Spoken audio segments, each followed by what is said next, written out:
Di tanah sederhana yang jauh dari gemerlap dunia, hidup berjalan dengan irama yang jujur dan apa adanya. Pagi dimulai dengan kerja keras, siang diisi tawa dan kebersamaan. Sore menjadi saksi syukur yang tak pernah diucapkan dengan kata, namun terasa penuh di dalam dada. Di sini, rezeki tidak selalu berlimpah, tetapi hati selalu merasa cukup.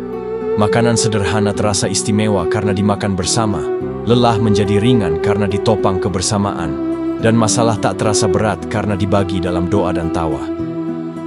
Hidup mengajarkan bahwa bahagia bukan tentang memiliki segalanya, melainkan tentang mensyukuri apa yang ada. Bukan tentang seberapa cepat kita sampai, tetapi seberapa tulus kita menikmati perjalanan. Dalam kerja keras yang sunyi, tersimpan harga diri dan harapan yang tak pernah mati.